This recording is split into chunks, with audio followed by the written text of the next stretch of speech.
So let's start with today's passage. The drill was already sent in the group. For the people who don't have this particular drill, either you can put a comment when you see the recording. So I'll just send it to you. Anyways, section A, reading comprehension. Now, as the name signifies, full length mini paper. The purpose of this paper is strictly for the base that you solve around 13 questions in 40 minutes. That amounts to close to 2.8 to 3.1 minutes per question. And if you attain 100% accuracy, then you are getting 39 marks, which is again 98 plus percentile. Now then, the reason that I have given this is for building a base for you guys that, first of all, you guys should get comfortable with solving 13 questions in 40 minutes. जब ये target आपका achieve हो जाएगा, then we'll move to 15, then 18, then 20, then 22, and finally 24. This is the performer. Like जून में आप लोग 13 questions करो, फिर आप लोग जुलाई में 15, फिर अगस्त में, फिर सितंबर में, फिर अक्टूबर में और नवंबर. तो ऐसा कोई बहुत ज्यादा इंक्रीज भी नहीं है. यहाँ +2 का इंक्रीज है, फिर +3 है यहाँ पे, फिर again 2, which is again very much achievable. Okay, now let's move towards the passage. Passage 1 is more of economics. Now, why I have given this name? Like economics पहले से क्यों बता दिया गया, डिफिकल्टी क्यों बता दी गई कि पहले से 600 वर्ड्स हैं, 4 क्वेश्चन, ये पहले से क्यों बताए हैं? To build a pressure in your mind. Point number 1. Point number 2 is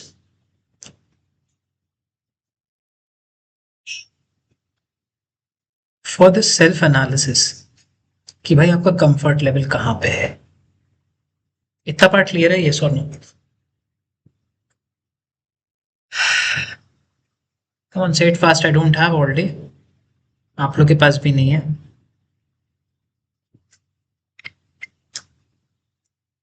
Is this part clear? हाँ या ना?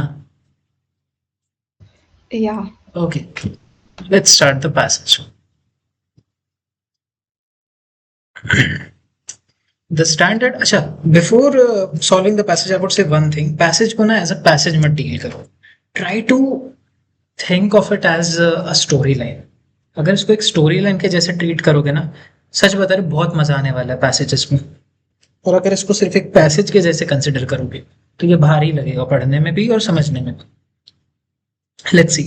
The standard economic model of the consumer is remarkably resilient fiction. Resilient fiction. Okay. In this model, okay, उसने कुछ model की बात की है, ठीक है. There is some sort of economic model that the author is talking about, and that economic model is of the consumer. ये जो इकोनॉमिक मॉडल है कंज्यूमर के पॉइंट ऑफ व्यू से अपन को बताया जा रहा है. And it is remarkably a resilient fiction, which means that it is not factually correct, it does not exist in real world, but which is created by some sort of entity, and here that entity is consumer. In this model, अब उस model को explain कर रहा होता है. Individuals hold stable, internal, consistent preferences.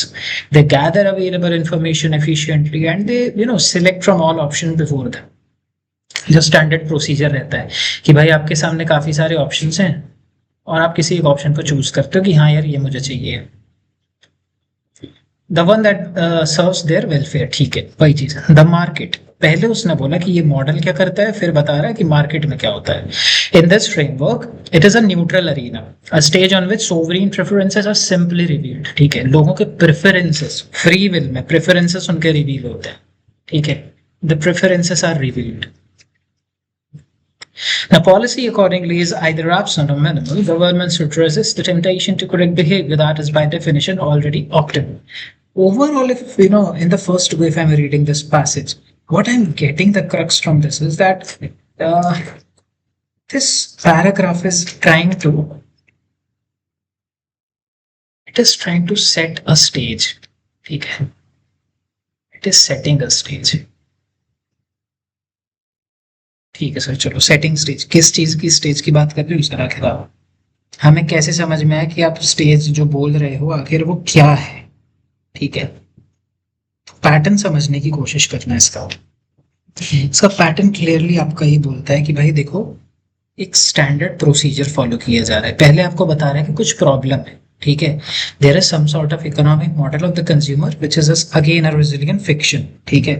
Author उस चीज को एक रैशनल चॉइस मॉडल के जैसे एक्सप्लेन कर रहा है and it is talking that it is a fiction. अब आइडियली देखा जाए ना, so this single word is doing the entire work. आपका जो पैराग्राफ है सिर्फ और सिर्फ इस फिक्शन के इर्द गिर्द घूमने वाला है। Now how am I able to infer that? Because it is signalling the scepticism.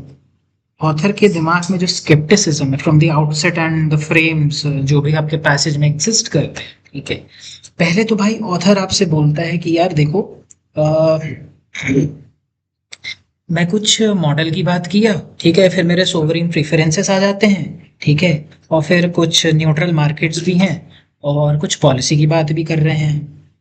तो फर्स्ट वाले में if I am making a map in my mind, I would say there are preferences, ठीक है, पहला हो गया प्रेफरेंसेस और दूसरा हमारा हो गया द न्यूट्रल मार्केट,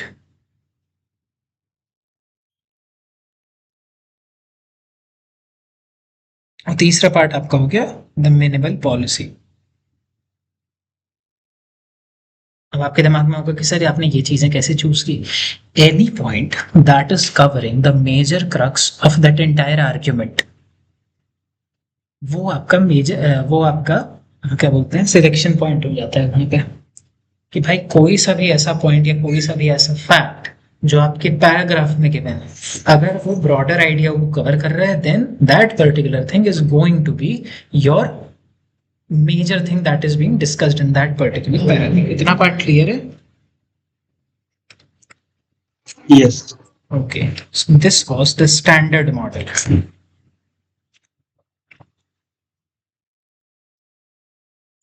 अब स्टैंडर्ड मॉडल ऑथर ने बता दिया है। जब ऑथर ने प्रेफरेंसेस बता दिए, न्यूट्रल मार्केट बता दिया, एक मिनिमल पॉलिसी फॉलो कर रहा है उसने, वो भी बता दिया। अब ऑथर क्या करेगा?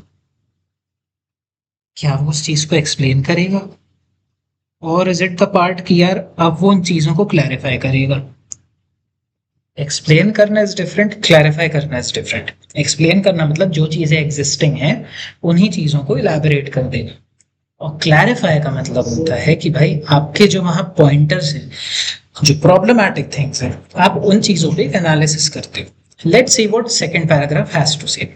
What decades of behavioral research have dismantled is not the idea that people want things, but it is the idea that their wanting is a coherent context-free process.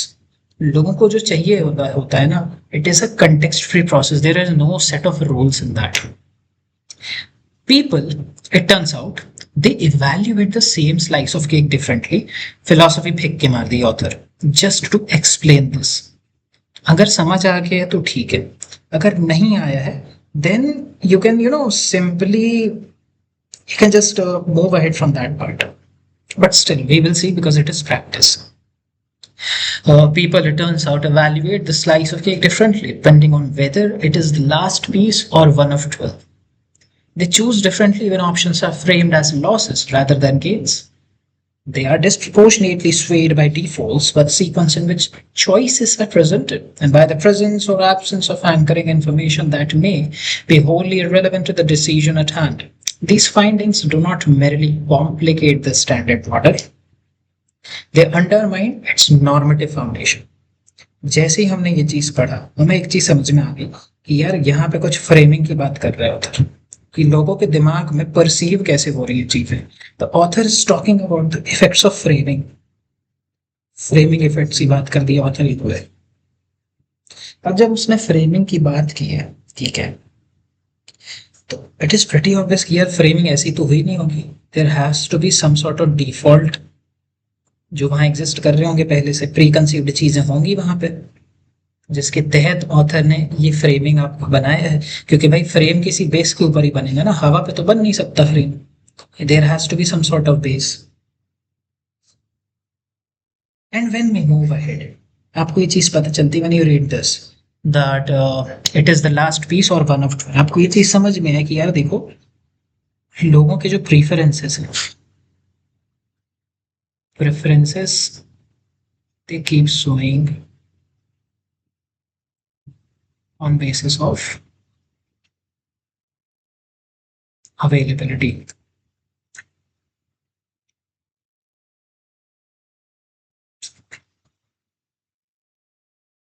Availability के बेसिस पर उनके जो प्रीफरेंसेस वो बदलते रहते हैं, उनकी अर्जेंसी बदलती रहती है, एंड दैट इज हाउ आपकी जो नॉर्मेटिव फाउंडेशंस हैं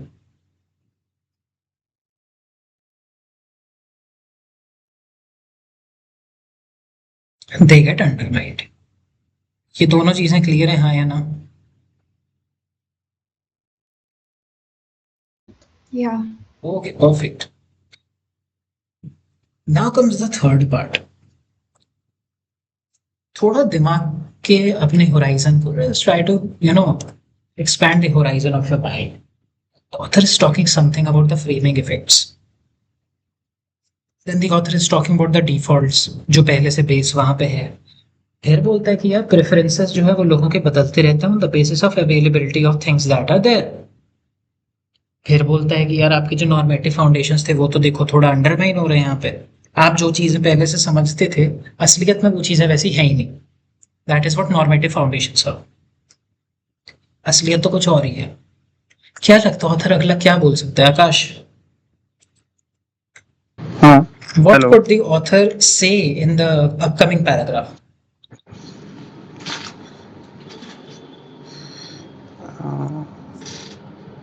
Just a wild guess I want, not the accurate one.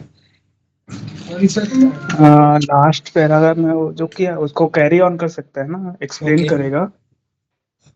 ठीक है, एक्सप्लेन करेगा। और कुछ इसके अलावा?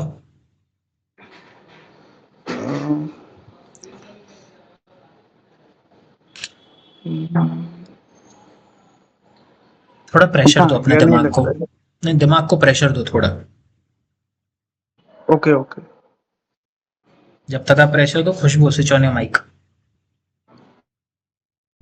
Yeah.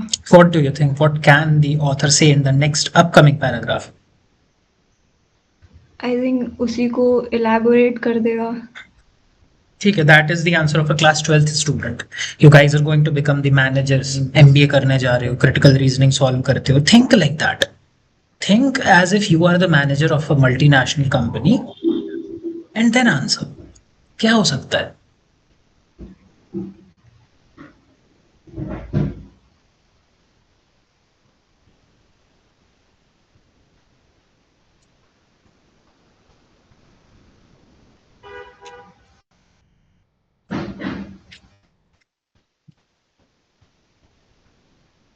I think extend कर देगा उसको। It is saying something about normative foundations are getting undermined in this. Now, if the normative foundations are getting undermined, okay, wait, Akash, do you want to take a chance on this? It can be why they are undermined and something Perfect. like that. Perfect. The why, what, how, ये सारी चीजें हो सकती हैं upcoming paragraphs में। ये कैसे undermine Okay. हो रहा है, इसका क्या सॉल्यूशन है, इसका प्रोपोजिशन क्या हो सकता है? What can the author say? What can the author think? What is a proposed solution for that? उस चीज में अपन आगे बढ़ते हैं। The response of some economists, most prominently Richard Thaler and Cass Sunstein, it was to articulate what they called libertarian paternalism. It was institutionalized under the banner of nudge theory. The insight was elegant, in the sense the architecture of choice is since the architecture of choice is always already present, someone after all decides what is placed at the eye level in the cafeteria. That is a metaphor. It may be as well be designed to serve the individual's own long-run interest. Screen turn off your mic, जिसका भी on है. Defaults could be shifted. Options could be sequenced differently. Information could be made salient. Crucially, freedom of choice would be preserved. No option would be prohibited. Costs would merely be restructured. यहाँ पे आके author की जो tone है वो थोड़ी warm हो जाती है. Tone becomes warm in here. अब आप पूछोगे सर कैसे पता चला वार्म है? While I was reading, I was getting this feeling कि यार कुछ तो सबसाइड हो रहा है यहाँ पे. ऐसी कोई चीज है जिसको ना यहाँ पे थोड़ा प्यार मोहब्बत से रखने की कोशिश की जा रही है. And that thing is a nudge that we are seeing. The nudge theory. That is what we are seeing. Because that insight was elegant. जो nudge theory का insight था, it was elegant. Now, if that is elegant, what can we say? That there is some sort of preservation happening in this. Preservation of freedom.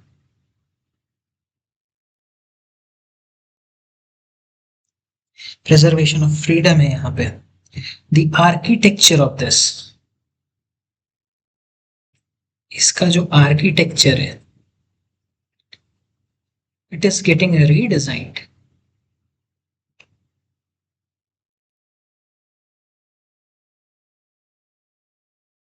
And if the architecture is getting redesigned, मतलब अब कोई नई चीज आने वाली है आपके पास. And what is that नई चीज? देखते हैं चलो.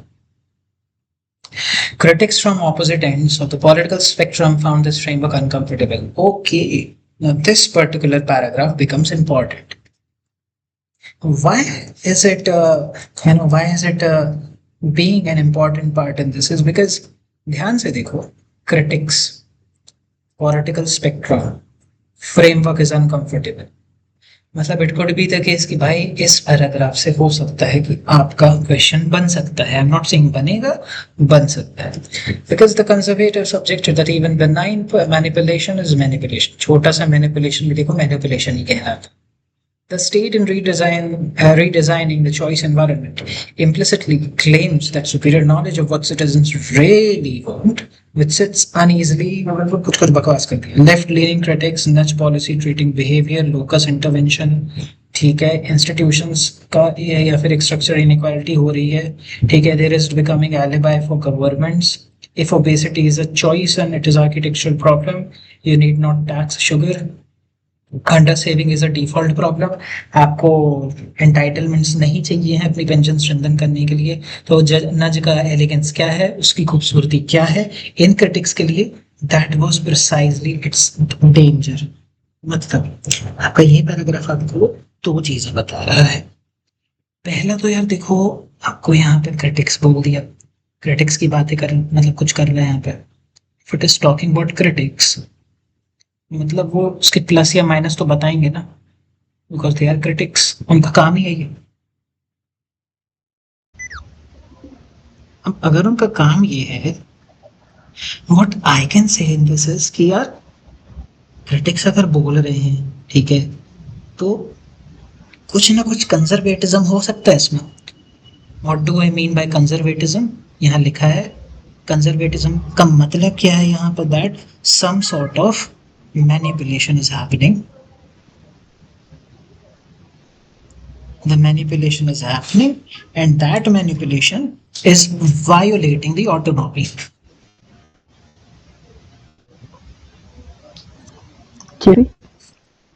Yes. थर्ड पैरा समझ में नहीं आता किसी. वो second para and third para में कनेक्टिंग डॉट क्या है? एक सेकंड, फर्स्ट सेकंड थर्ड. ठीक है, देखो सेकंड पैराग्राफ में लिखा है normative foundation they are getting undermined. ठीक है यार, देखो अगर कोई चीज अंडरमाइन हो रही है ना, तो या तो उसको ऑथर सुधारने की कोशिश करेगा, ठीक है, या फिर कुछ उसका सॉल्यूशन बता सकता है. बेसिकली मोर और less they both are same things, but अगर आपके नॉर्मेटिव फाउंडेशंस यहाँ पे अंडरमाइन हो रहे हैं तो थर्ड पैराग्राफ में अगर ध्यान से देखो एक लाइन के बाद the insight was elegant. Now if your insight is elegant don't you think the author's का जो टोन है यहाँ पे it is kind of becoming warm. Author यहाँ पे उस चीज को सबसाइड करने की कोशिश कर रहा है. भाई देख चल ठीक है, मैं माना कि जो डिफरेंसेस थे बट अभी हम सारे डिफरेंसेस को साइड में रखते हैं and let's try to find a common ground of this. Basically, it is a genuine compliment that is happening in this. ठीक है. Elegance is what we can say it is often a prelude to some sort of critique. ठीक है. And this paragraph is describing the nudge theory कि भाई nudge theory की self understanding क्या है. ठीक है. And it is like उसकी जो understanding है nudge theory की, it is about preserving the freedom. It is about redesigning the architecture. Crucially, the author is trying to present something that is self-understanding, that can preserve its own freedom, that can redesign its own architecture without endorsing it. ये है दोनों में connection. समझ में आया? या कैसे अच्छे से आगे कि नहीं? अच्छे से आगे. Okay perfect. कहाँ पे थे भूल गए. हाँ ठीक है. क्रिटिक्स कुछ प्लस माइनस बताएंगे. बोलता है कि मैनिपुलेशन एग्जिस्ट करता है and that is kind of manipulation violating your autonomy. ठीक है. देन थोड़ा सा हम आगे बढ़ते हैं तो हमको ये चीज पता चलती है कि यार देखो आपके कुछ बिहेवियर के बारे में भी बात की गई है यहाँ पे. ठीक है. Some sort of behaviour locus intervention तो इस चीज के बारे में बात कर रहा है. ठीक है. So when we are seeing that behaviour के बारे में कुछ बताया जा रहा है, इट इज स्टेटिंग कि भाई आपके जो स्ट्रक्चरल रिफॉर्म्स, ठीक है, ध्यान से पढ़ना. By treating behaviour as the focus of intervention or structural inequality, it risks becoming an alibi for governments to avoid substantive redistribution. So basically, it is trying to avoid some sort of structural reform. Avoid कर रहा है. क्यों? हम कैसे बोले avoid कर रहे हैं? ध्यान से देखो. If obesity is a choice and it is an architectural problem, you need not tax sugar. अगर अंडर सेविंग एक डिफॉल्ट प्रॉब्लम है तो उसका मतलब ये नहीं कि आपको पेंशन के एंटाइटलमेंट्स जो हैं वो आपके स्ट्रेंथन हो जाएंगे, मतलब आपको ज्यादा पेंशन. आप अगर सेव नहीं कर पा रहे तो भाई इसमें आपकी गलती है. इसमें गवर्नमेंट पेंशन बढ़ाएगी, ऐसा कुछ करेगी, there is no sort of guarantee. ये क्लियर है? Yes. Okay. Then there is a further layer of complexity. अच्छा अभी तक देखो इतना तो कम नहीं था, अब एक प्रॉब्लम और खड़ी कर रहे हैं that receives less attention. The nudge theory implicitly assumes that the planet possesses a tolerably accurate model of what individuals' long-run reflective preferences actually are. But this assumption is empirically fragile. ठीक है. अभी तक हमने जो पढ़ा that was an assumption. Research on affective forecasting, the ability to predict future emotional states, suggests that people are systematically poor at anticipating what will satisfy them. Okay, this is important. Research बोलती है that people are systematically poor at anticipating what will satisfy them.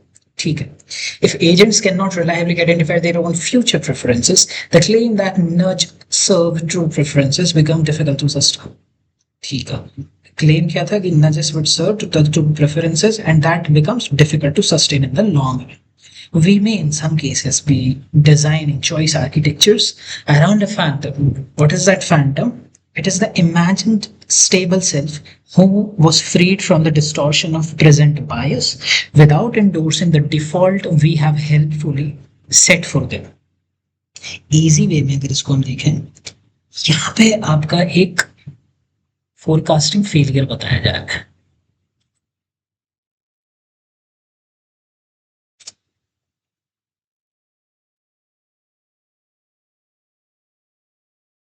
Forecasting failure की बात की जाए.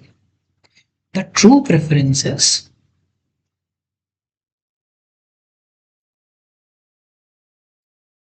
You never know that क्या हो सकते हैं.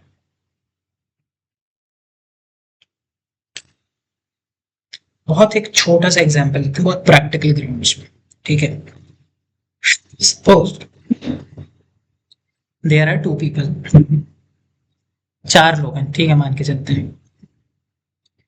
मेल कैटेगरी में person A person B, female category में person B person Q. Male category A की जो गर्लफ्रेंड है, ए की गर्लफ्रेंड है बी, ए की गर्लफ्रेंड है बी और बी की गर्लफ्रेंड है क्यू। इनका हो गया ब्रेकअप, दोनों का ब्रेकअप हो गया एकदम से, ठीक है। They both parted ways. A और बी का जो ब्रेकअप था that was on toxic ground, इनका भी टॉक्सिक ग्राउंड पे था। शुरू के 3 महीने में they both were like ghost कर दिए एक दूसरे, ये लोग स्टॉप कर रहे थे। 6 महीने हो गए, मतलब +3 मंथ्स, इनको भी 6 महीने हो गए +3 मंथ्स। ये हेट करने लगा, इन लोग का पैचअप हो गया। इससे क्या चीज समझ में आई, ध्यान से समझो। आपकी कॉमन अंडरस्टैंडिंग वही थी शुरुआत में, initial understanding was they both were in relationship. आगे भी वही अंडरस्टैंडिंग है, उसके बाद भी वही अंडरस्टैंडिंग है, बट एक पॉइंट के बाद प्रेफरेंसेस बदल गए। इनिशियली इन दोनों को लगा था भाई हमारे प्रेफरेंस वैसे ही रहेंगे, but over time those preferences changed as per the persons, as per the choices available, as per the circumstances that were over there. तो जो circumstantial evidence यहाँ पे है आपका, that is about the preferences and the unknowing factor of those preferences. ये बात clear है? Yes. अच्छे से समझ आ गया?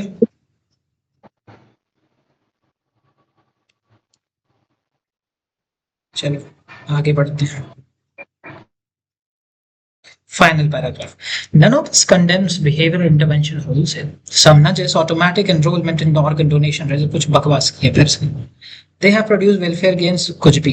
But the theoretical scaffolding support these interventions is less secure than its proponents have sometimes suggested that the discipline that began by puncturing the myth of the perfectly rational consumer has, in certain of its policy applications, conjured a new myth, that of the perfectly knowable one. मतलब कुछ नजस ऐसे होते हैं, some nudges are like they produce real welfare gains. Patch up theory जो भी अपन देखें, कई बार ऐसा होता है कि ये ब्रेकअप थ्योरी भी फॉलो कर लेते हैं, ठीक है। मतलब it is again based on preferential arguments or preferential circumstantial evidence which is present over there. Overall, अगर पैसेज की एक अंडरस्टैंडिंग हम देखें, the passage entirely was based on one thing, and it was that the theory was given, some theory, I don't know what that theory is, let's call it X, and that X theory is assuming, assume कर रही है कि यार देख, एक perfectly knowable वाला जो part होता है ना इंसान का या किसी एंटिटी का, it is nothing but a new fiction. That is what the entire paragraph was talking about.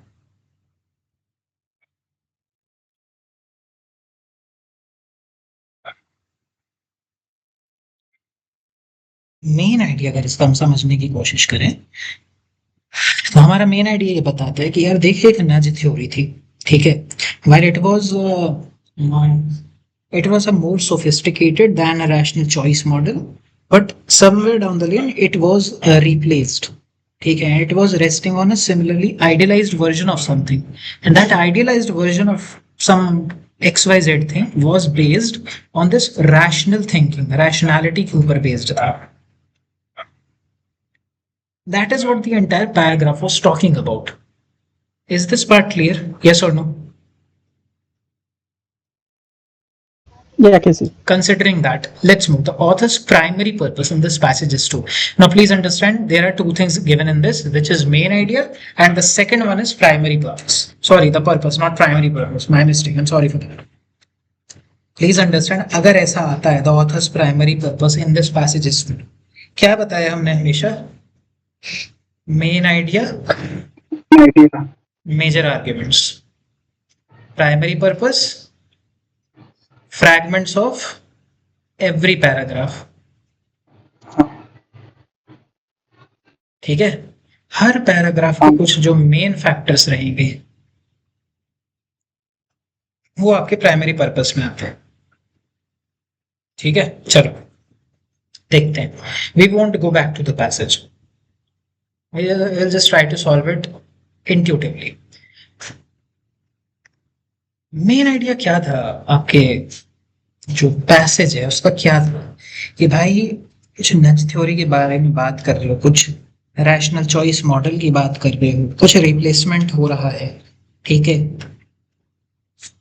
कुछ फिक्टिशियस थिंग्स हैं, कुछ प्रेफरेंसेस हैं जो बदल रहे हैं, ठीक है, and there are some, it's like the conception of the individual is also happening over there.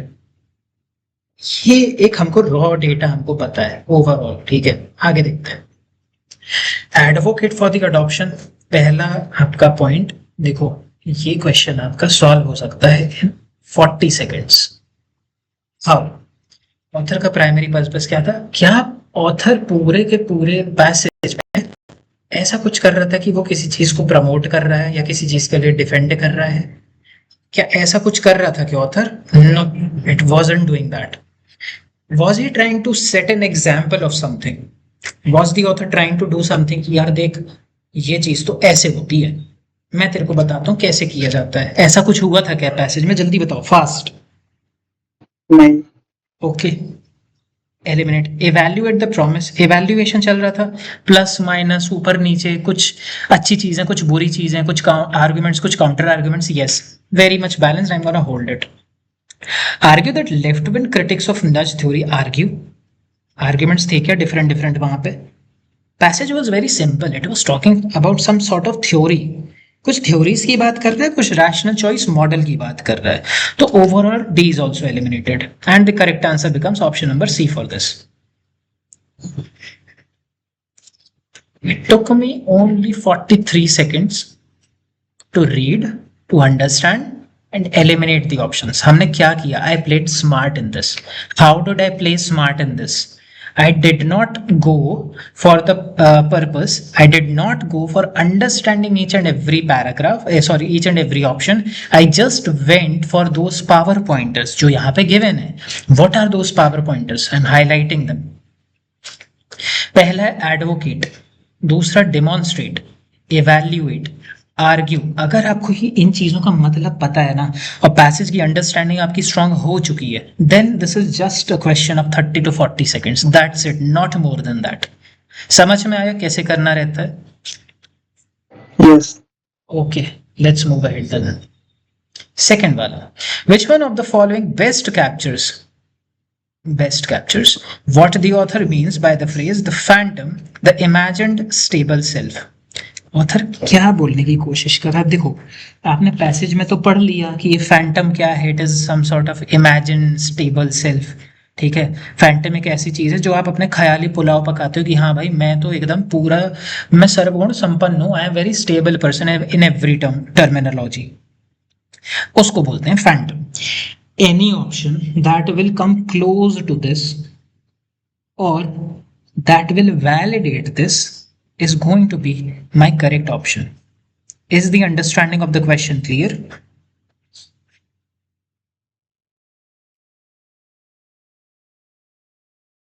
यार क्या लोगे, बोलने का क्या लेते हो? बताओ थोड़ा, हमें समझाओ हमें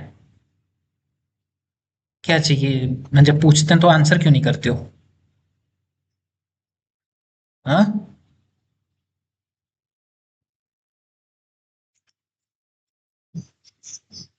am I audible or not?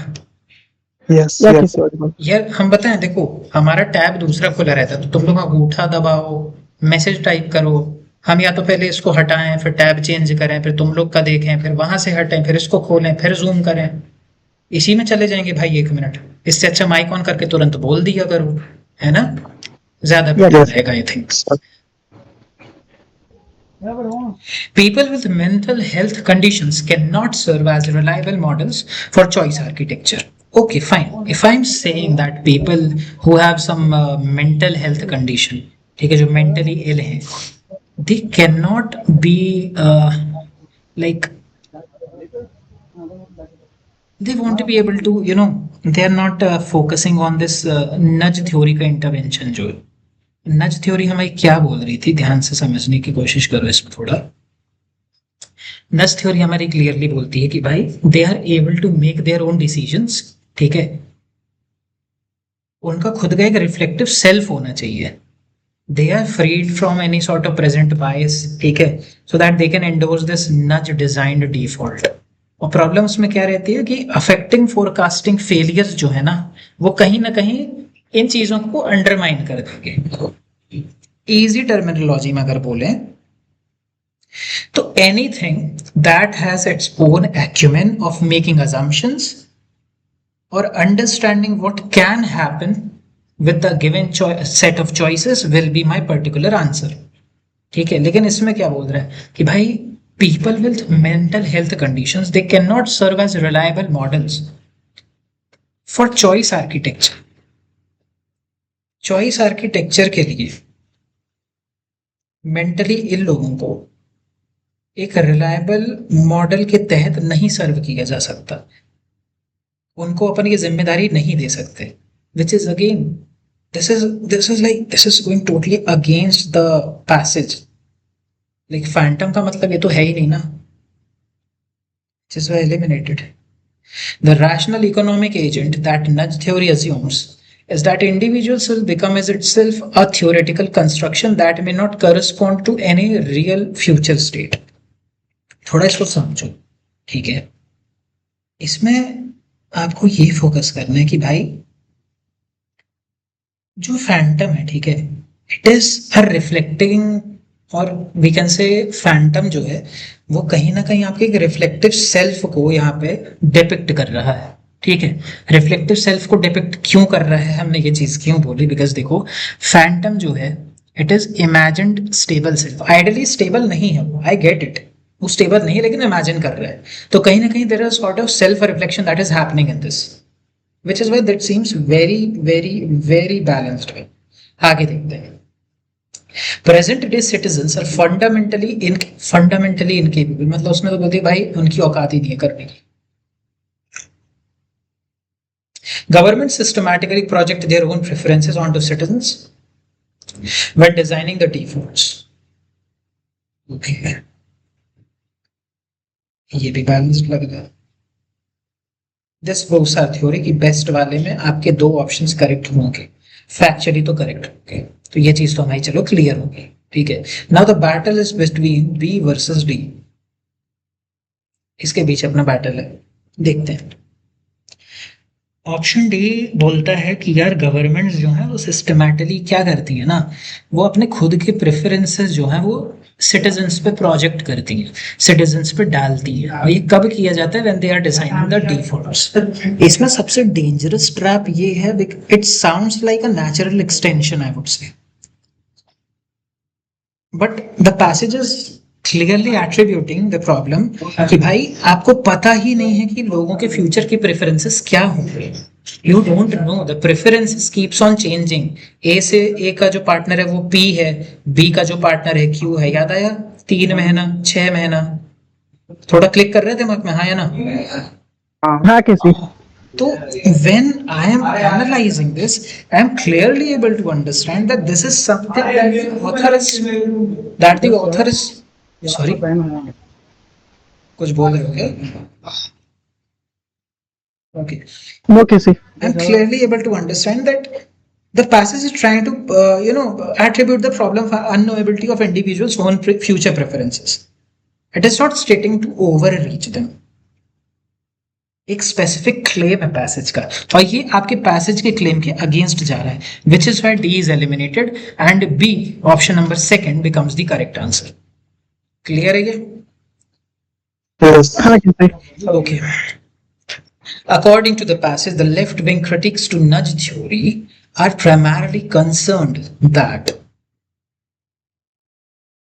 यहाँ पे देखो लेफ्ट क्रिटिक्स किस, पहले तो देखो अपन को ये समझना है लेफ्ट विंग क्रिटिक्स कौन है, ठीक है, लेफ्ट विंग क्रिटिक्स वो थे जो ये वरी करते थे कि भाई कहीं ऐसा ना हो कि एक रिडिस्ट्रीब्यूशन के से बचने के लिए लोग क्या करें, गवर्नमेंट के एलिबाई बन जाएं। एलिबाई मतलब पता है क्या होता है? मुखबिर, गवाह। That is what alibi means, ठीक है। Now any option that is going to depict us कि यार ये चीज उसमें तो देखो गिवन है, that could be our answer. The nudge policies give states excessive control over individual lives, undermining personal freedom. Okay, fine. Nudge theory के हिसाब से this is pretty much okay. I'm not saying this is it. At the same time, you have to understand कि यह alibi वाला part यहाँ पे validate नहीं कर रहा है, ठीक है। ना ही यहाँ पे गवर्नमेंट का कुछ इंटरकरेशन या फिर गवर्नमेंट का कोई इंक्लूजन नहीं हो रहा है यहाँ पे। और लेफ्ट विंग क्रिटिक्स का कहना ही ये था, जो हमारे लेफ्ट विंग क्रिटिक्स थे, ठीक है, वो clearly they were worried about alibi, कि कहीं गवर्नमेंट के एलिबाइज ना बन जाए, कि भाई अगर उनको क्या बोलते हैं, मतलब किसी एक चीज को अगर उन्हें अवॉइड करना, कहीं ऐसा ना हो कि वो लोग भाई गवर्नमेंट के वो बन जाएं, मुखबिर बन जाएं। Selective redistribution.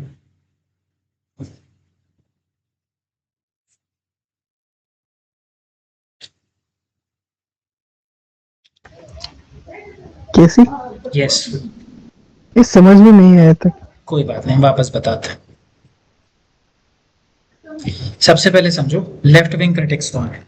Left wing critics explicitly वो लोग हैं जो थोड़ा चिंतित हैं कि यार ये जो नज है ना, जो नज थ्योरी आपकी गिवन है, it is an alibi for governments to avoid some sort of substantive redistribution.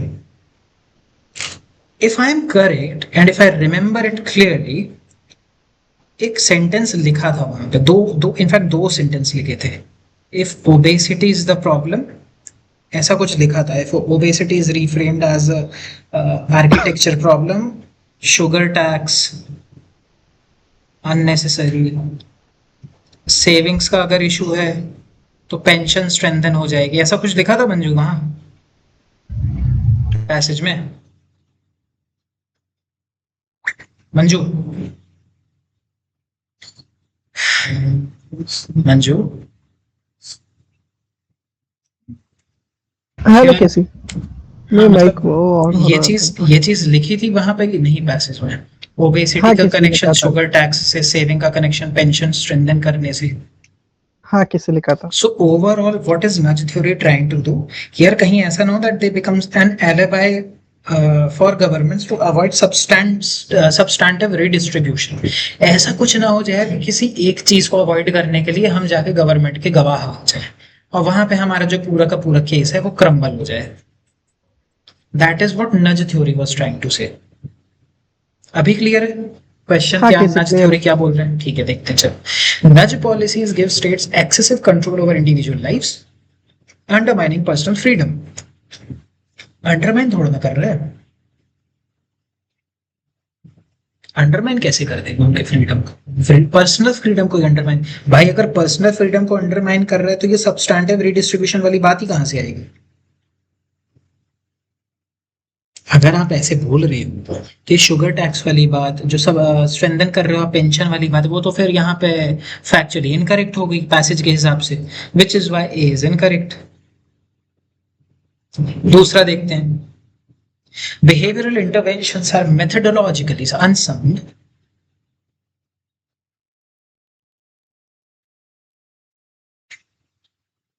क्यों क्यों कर रहे हो आगे?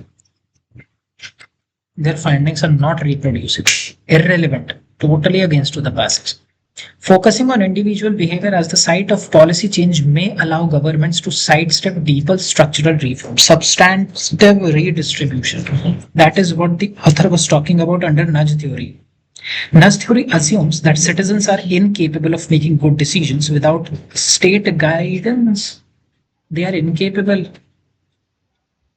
स्टेट के गाइडेंस के बिना तो सिटीजन्स की कोई वैल्यू ही नहीं है। बकवास। C becomes the correct answer. Clear हुआ? हाँ, कैसी? Okay, Question 4. The author's concluding paragraph suggests that the discipline of behavioral economics has. ठीक है, पहले तो क्वेश्चन समझते हैं कि क्वेश्चन हमसे मांग क्या रहा है.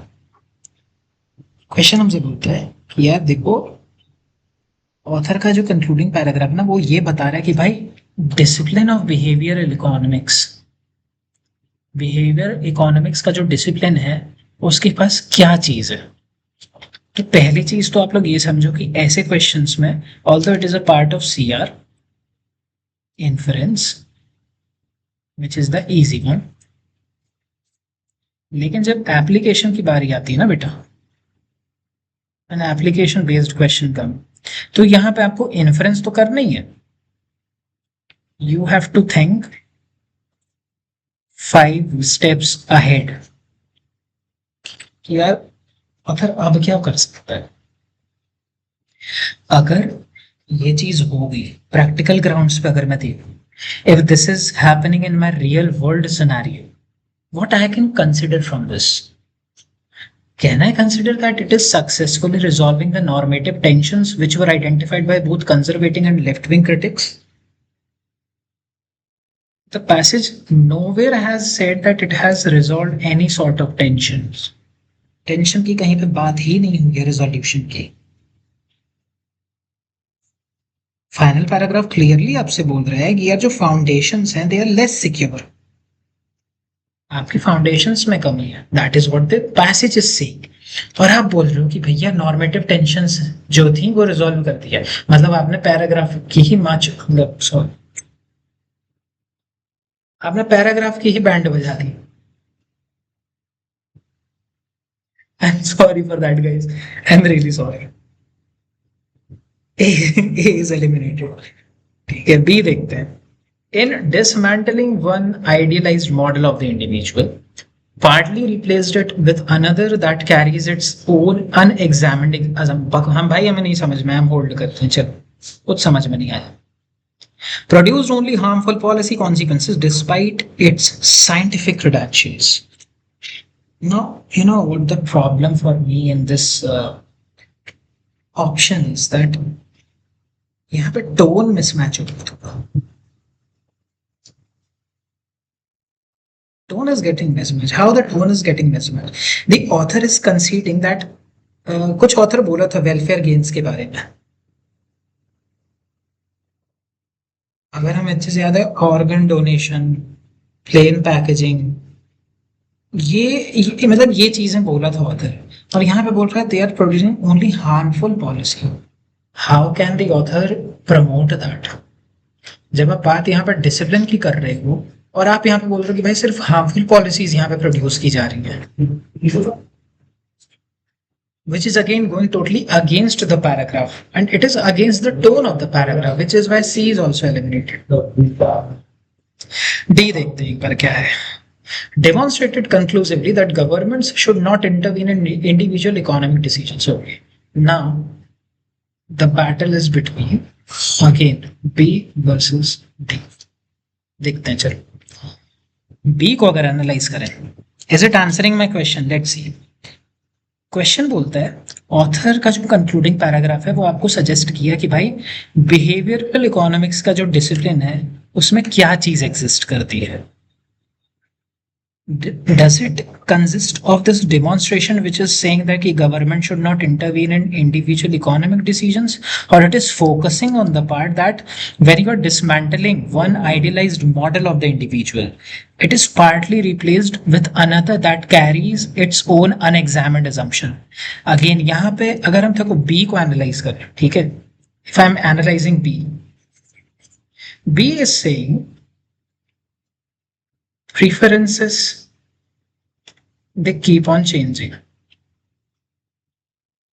which is again the crux of the paragraph. And option number D is saying here the governments should not intervene in the decision making process.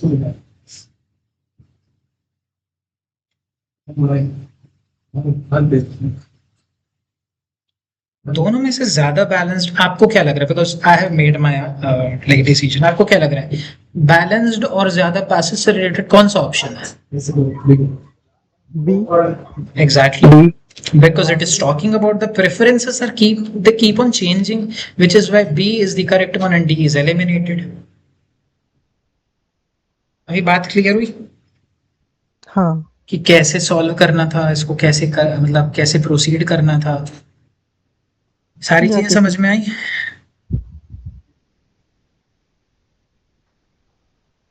हाँ किसी ओके, अब आता है अगला पैराग्राफ, फिलॉसफी। इसको देखो हम नहीं बताएंगे अभी बिकॉज काफी कम लोग हैं, ठीक है। इसके लिए लाइव एनालिसिस बहुत जरूरी है। मीडियम वाला तो देखो हर कोई कर लेगा, क्वेश्चंस भी उसके इजी थे। इसकी डिफिकल्टी भी बहुत हाई है। इस पैसेज में हम बता दे रहे पहले है क्या। अगर पैसेज बोलेगा ना ए इज माई, चलिए इसको अगर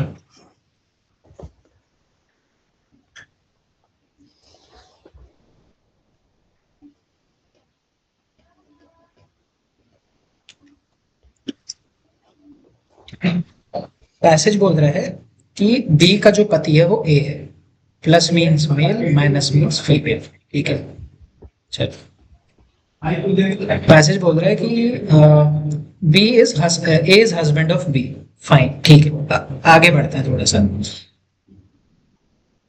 सी is son of A who is the brother of D.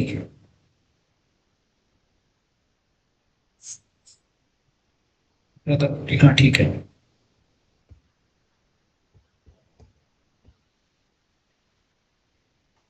A is husband of B, C is son of A, ठीक है। D is brother of C, C is brother of D.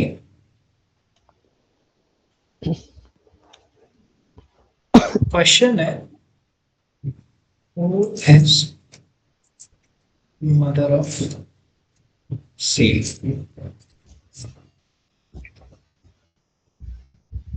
Gender of D क्या होगा इसका answer भी तो। Passage बोल रहा है कि बी का जो पति है वो ए है, बी का पति ए है, ठीक है। सी जो है वो ए का बेटा है।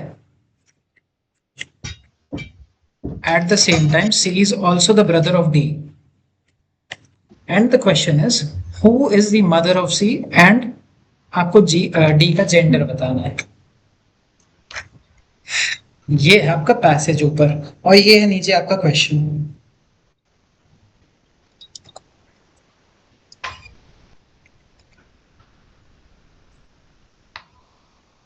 इसका आंसर पता है?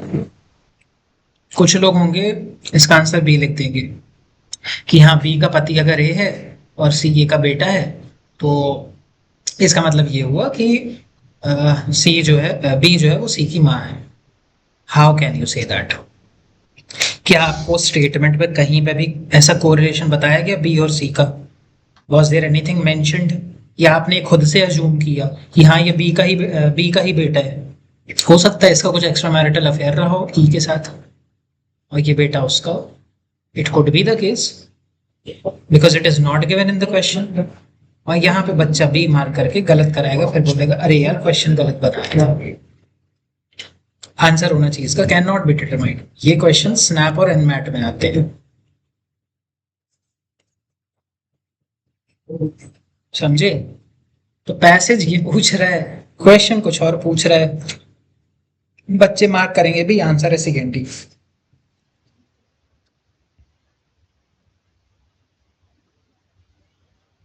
Which is why I am saying ये वाला पार्ट हम कल कराएंगे। अच्छे से इसको सॉल्व कर लो, ठीक है। कोशिश करो कि एक दो बार पढ़ लो पैसेज को, देन क्वेश्चंस पे जाओ because trust me it is a difficult passage and difficult questions भी हैं इसमें। Why am I saying difficult? ध्यान से देखो। This describes the structure of the author's argument in the passage. Author के आर्ग्यूमेंट का स्ट्रक्चर बताना है आपको, पैसेज का स्ट्रक्चरिंग बताना है। ऑथर का आर्ग्यूमेंट क्या है उसका स्ट्रक्चर बताना है। Williams objection perfect is understood easy. चलो, author describes something which of the following best captures author's actual attitude towards this characterization. Actual attitude क्या है? It is not main idea. It is not inference. It is not even to. It is not even function. कुछ भी नहीं है. This is something new, totally new, which is why again difficult. If the author's concluding argument is correct, which of the following scenarios would best illustrate it? Application based. Again difficult.